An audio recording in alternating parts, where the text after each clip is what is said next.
up right tonight. Let them see your shining light. You can take the lies and pain. Let your tongue go kiss the rain. So rise, 'cause it's time now. Tell them goodbye now. Your cry, it warrants greater calls. Spirit, don't you let it fall.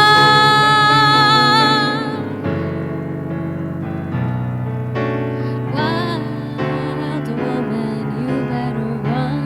Tell them you're done. This ain't no fun. You better run.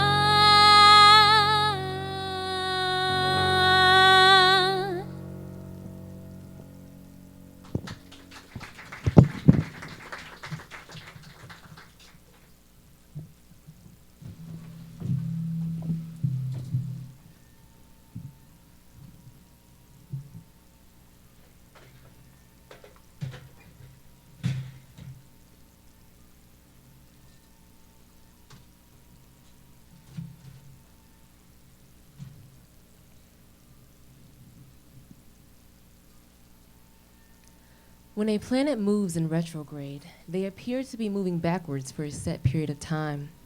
Venus retrograde is one of the most important astrological transits because it happens every 18 months.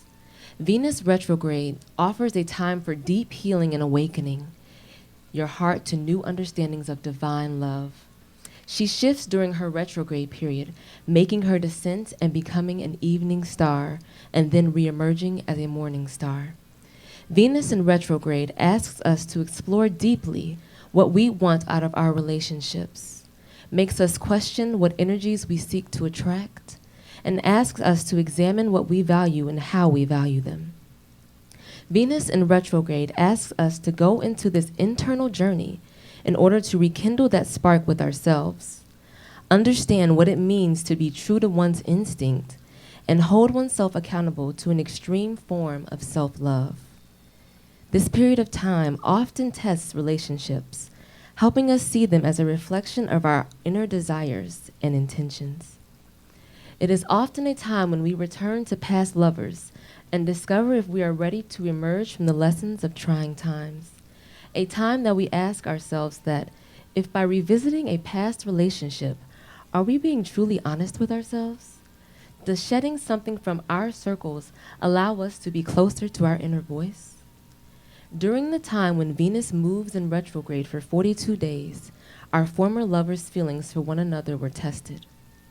They each sought out from within themselves what their souls are asking for, and how their inner truths might contrast their outwardly expressed desires.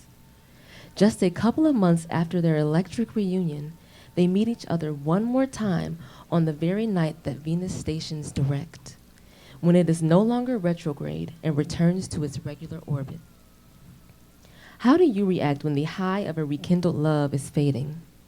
Do you hold on to a fantasy a little too long in hopes that your circles will once again realign? How do you finally let go?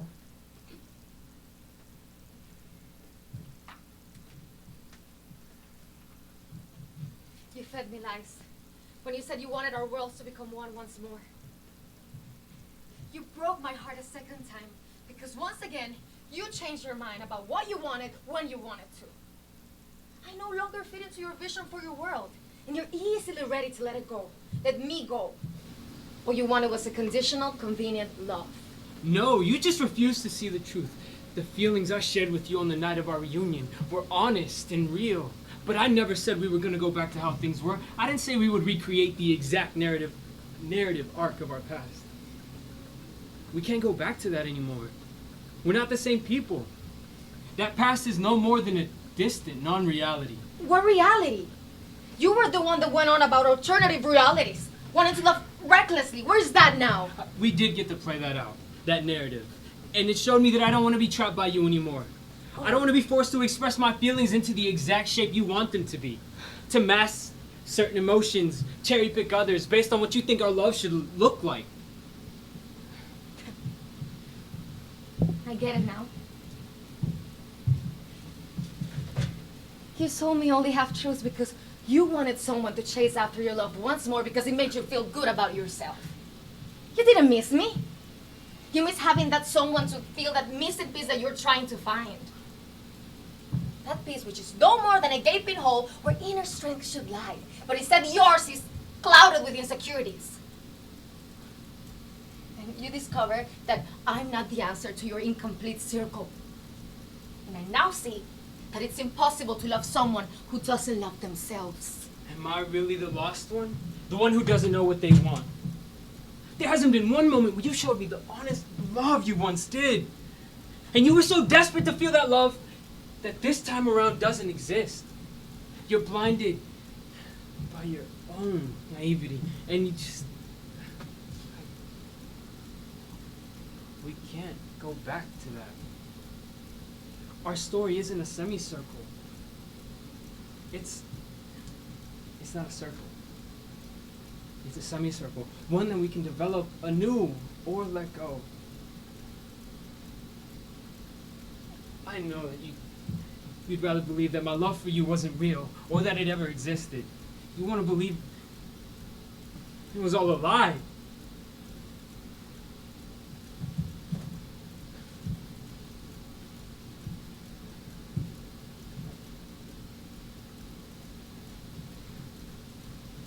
You're right. I can't be trapped in this anymore. Me trying to pull you was pushing you away. My efforts were in vain.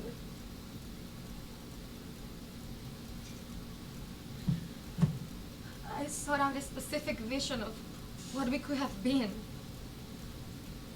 A mythical mysticism that no longer existed. A distant dream.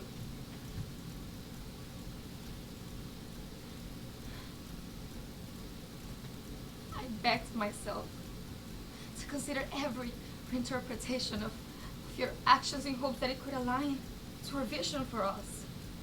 I tried to force something that wasn't there anymore. Tried to push our circles to align once more.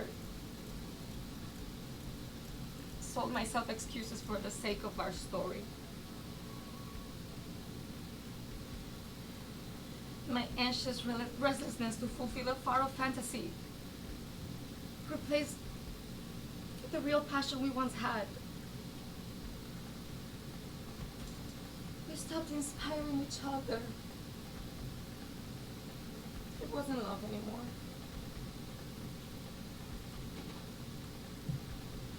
You are relentless, and I once loved that about you. You have remarkable resolve, resistant to the reality of our different paths. You can't explore the possibility of a new reality if you're still bound to a specific one. I held on to it because I thought we could realign. That by saying our love is real out loud, it would gain truth. That by vocalizing it, that the forces of nature would make it happen. But I held on to that dream for far too long. Please don't believe that my love for you was never real. I can't show it to you the way I once did. And nor can I rely on the steadiness of it.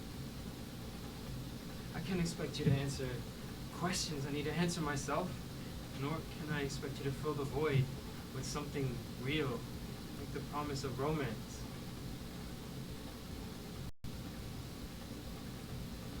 Our arcs fell apart so quickly, drifted out of sync as quickly as it began. The cycle never returned to a climax. Our circles didn't align again. Semicircles. Our story has a beginning and an end. We need to cleanse.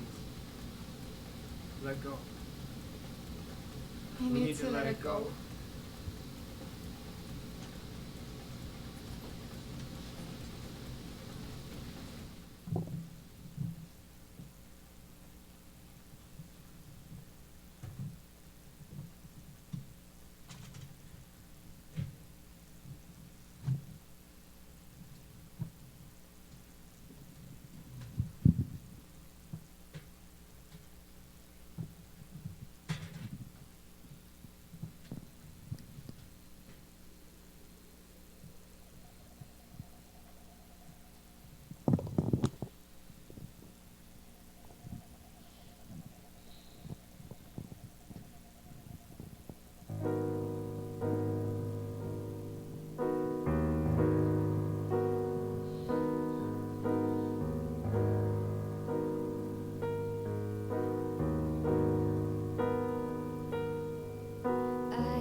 it's not fair.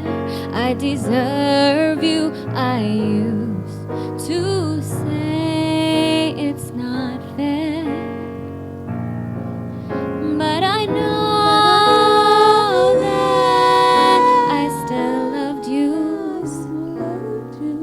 But I think that I moved on, 'cause I know that I missed you, 'cause I knew, but it's more that I was scared. I used to cry 'cause I missed you.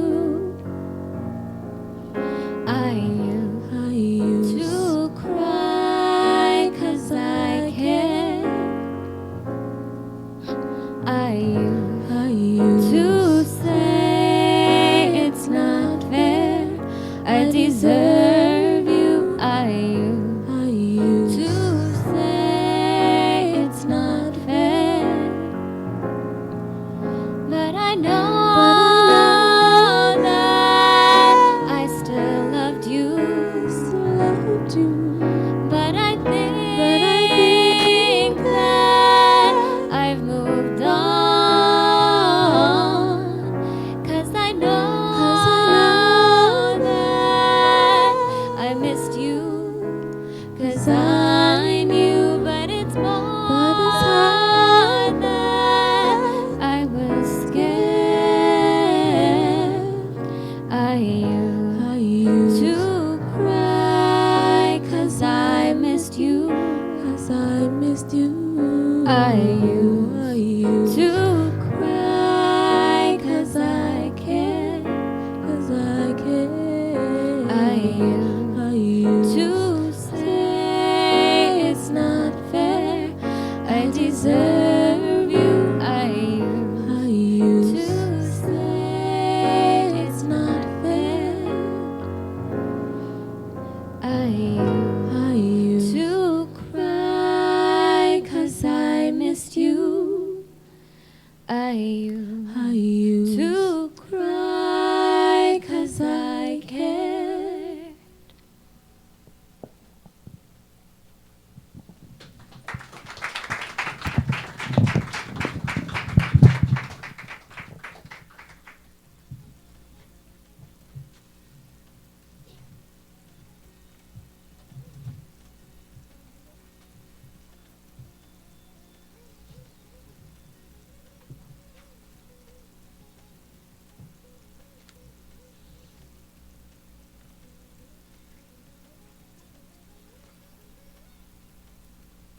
Full moons help us move forward. They give us answers we need. They can symbolize a dramatic experience, a culmination of events in the 15 days since the new moon that might catch us off guard. But the feeling of being shaken up is often what allows us to shed the unnecessary and grow. To feel instead a sense of reward that comes about with making peace with a major change, a feeling of liberation and freedom that comes with practicing letting go. The parting of our lovers happens in the light of a full moon. Despite a nostalgic sense of loss, a feeling they had experienced with each other before, our former lovers are now at peace.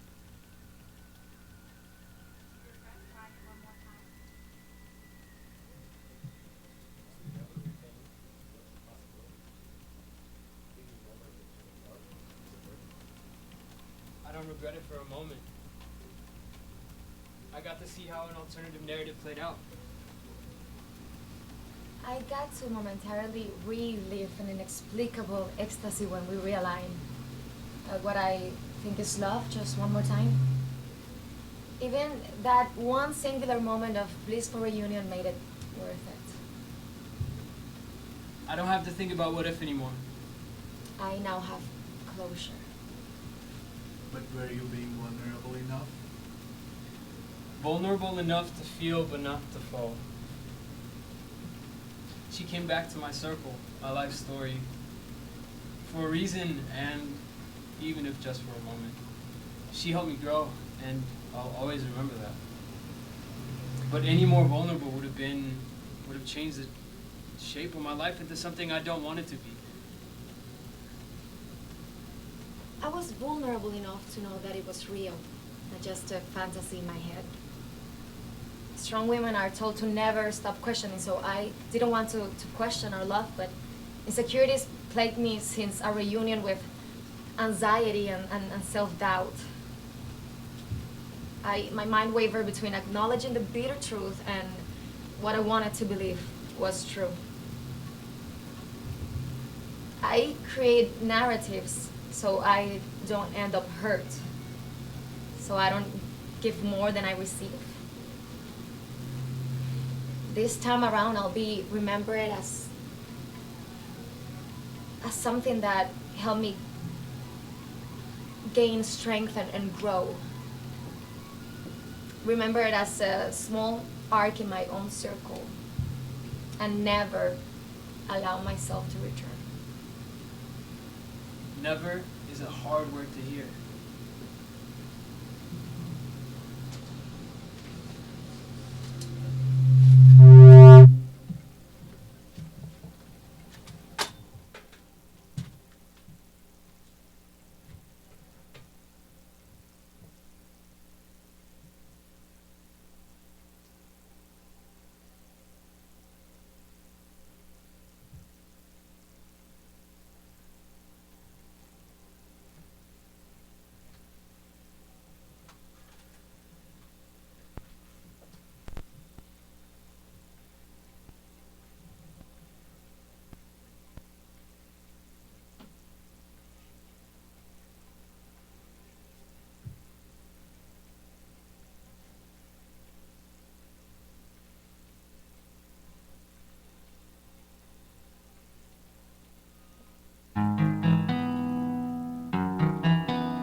జలచక్షిణి నేయడపసి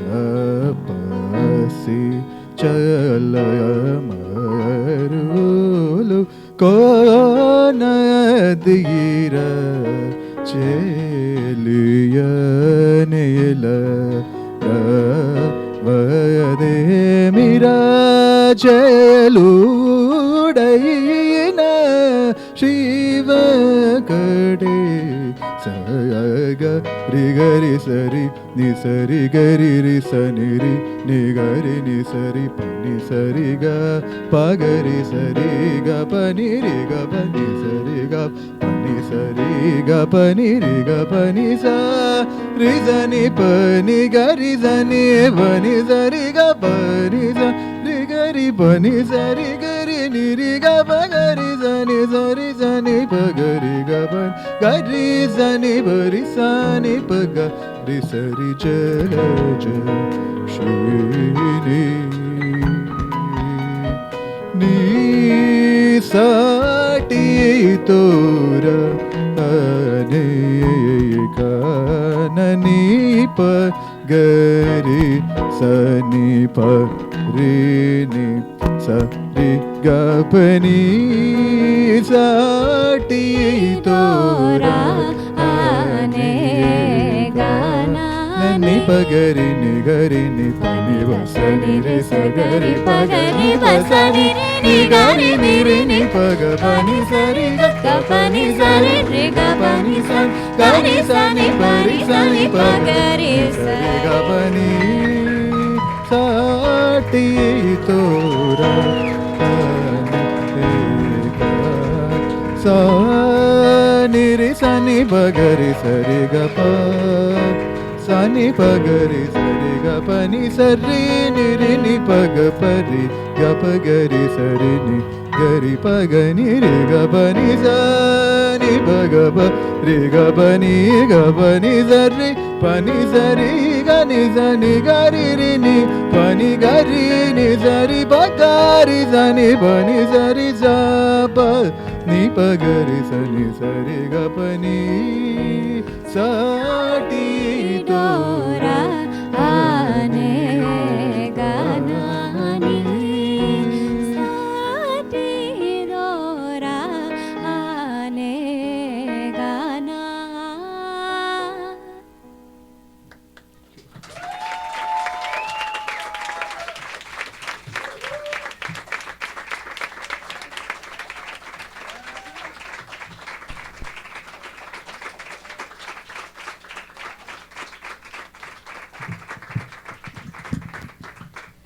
Thank you all so much for being here. This is so exhilarating to see on stage and to see all of you here.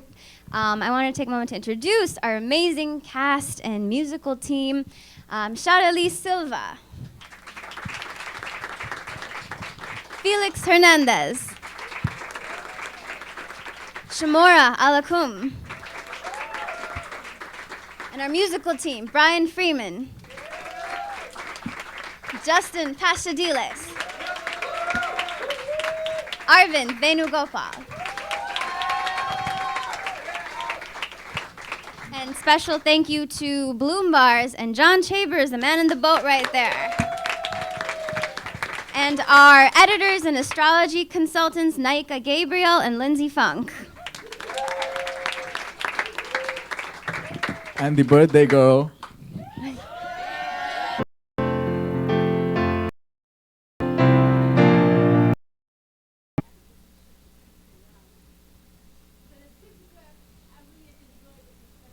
The end to make one. Like, I think give me enough evidence.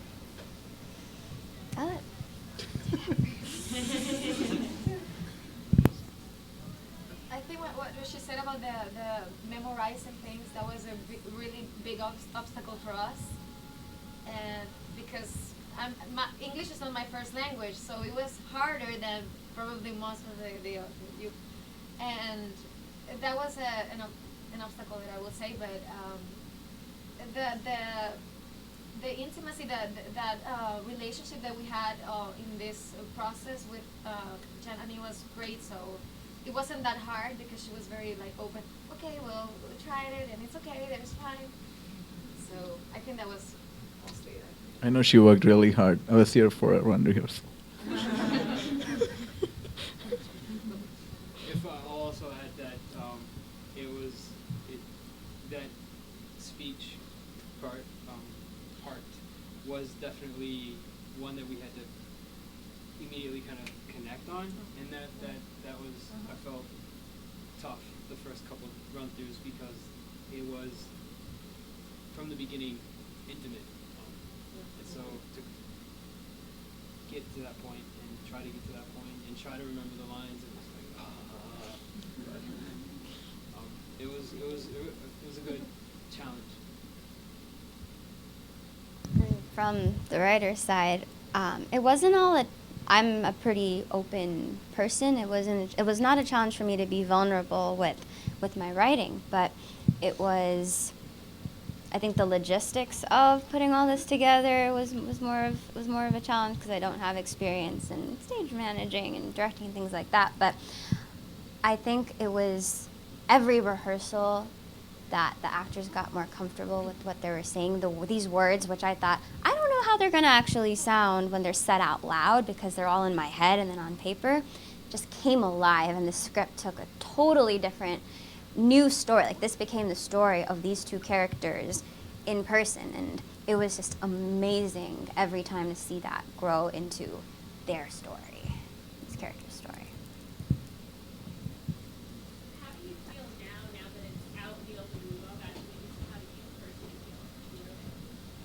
I feel good. I'm thrilled. I was kind of emotional sitting back there, seeing this on stage. It's kind of surreal because I've never written anything, and then to see it played out and take on its own form and its shape is completely surreal. But it feels good.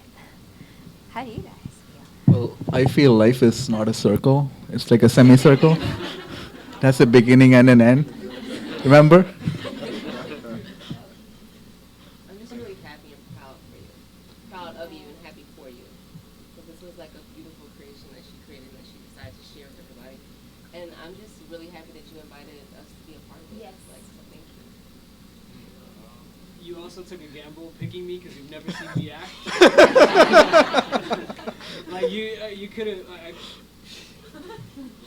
Thank you.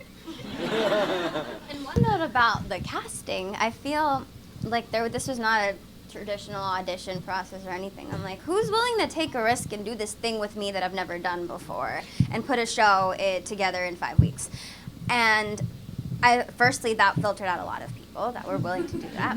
But more importantly, this was a collaborative process in a way that I wrote the script, but I wanted people, the first rehearsal was just really talking about the ideas in the show, discussing those prompts the narrator created and seeing what people thought and how that resonated with the story and how that story might be a little more universal than just these two characters on stage. And I think that really took its own shape. Yes. What, if anything, felt unfinished for you as the author or writer of this? And also, what opened up emotionally for you after seeing this come to life? Emotionally, it was, well, so going off what I said before, it was striking that it resonated with people. From what I heard from the actors, people who had read the script, I was like, oh, that's interesting that this is not just what I'm feeling writing in this. This is what people experience in different aspects of their life. It could be a toxic friendship that's hard to let go. It could be a toxic thing in your life that's just so hard to let go, and you try to hold on to this thing again and again, and it just doesn't work. And so for me, what was the most interesting was seeing that resonate with people. And I chose, so I didn't really finish my thought before. I chose everyone here that's on stage, including the musicians and actors and all the phenomenal people that are here, based on maybe or may not, maybe or maybe not, they're all fantastic artists, but their passion and soulfulness. I'm like, everyone here probably has some thoughts on this show, on this writing, on this initial script. They're going to help me. They're going to help contribute to the formation of this and help it expand and grow. And I think I'm going to use what was talked about in rehearsals, what's talked about now, to continue to develop the script and let it grow into something that resonates with even more people. Yes. Oh. Thank you. Thank you. Yeah. Okay, I got a couple things. So I think this might be a little bit what you were saying, if I'm right.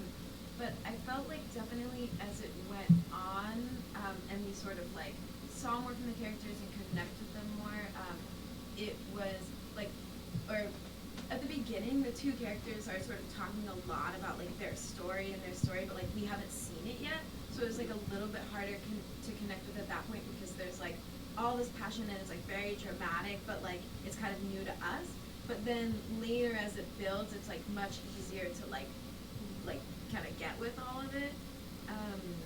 And I also thought that you did a really good job like humanizing both characters, because like both of them sort of hurt each other, and you know, I imagine other people maybe identify like a bit more with one character or something, and so then like you're kind of like a little like mad at the other one at first, because it's like reminding you of something's happened to you, whatever. But by the end, you're not like as mad at anyone, and you kind of like see both sides, and so I think you presented that like in a very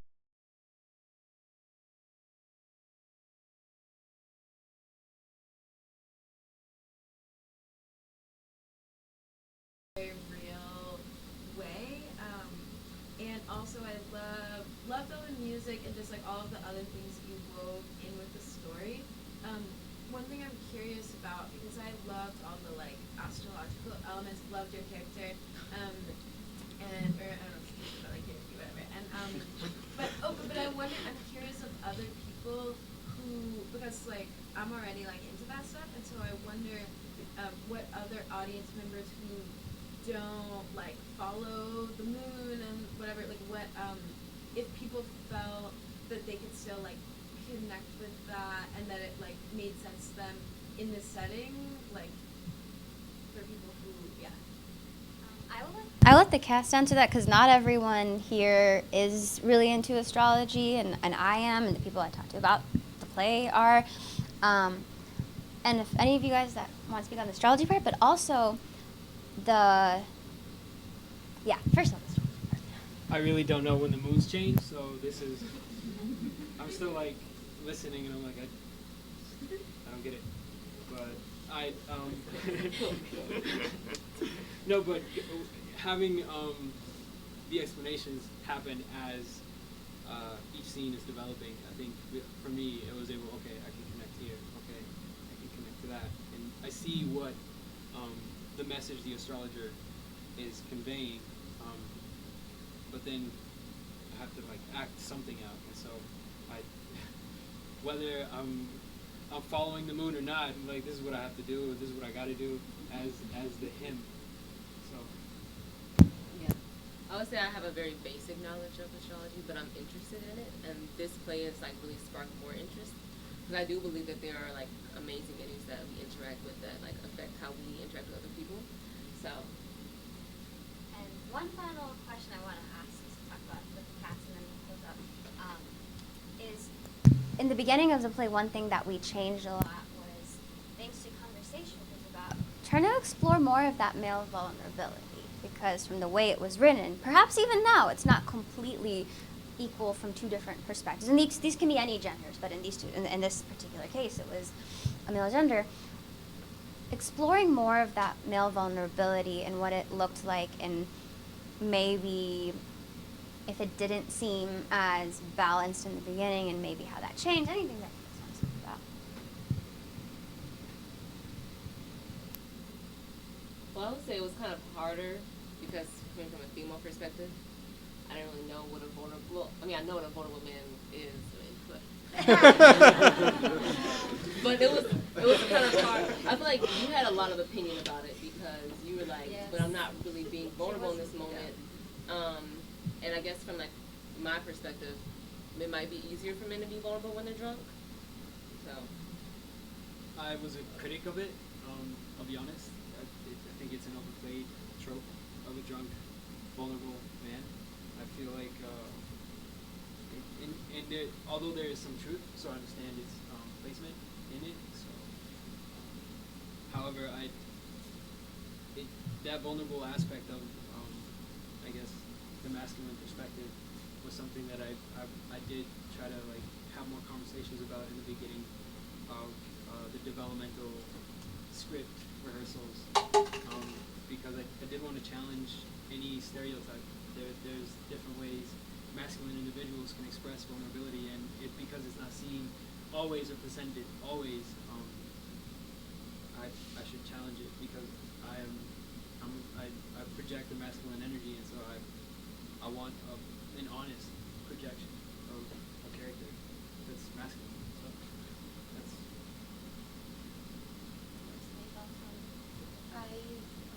Go ahead. For me, it's not that it's easy to be vulnerable, but I feel compelled. Like, it was easy for me because I like the stories that are vulnerable, that you're like raw and everything is just and you just open.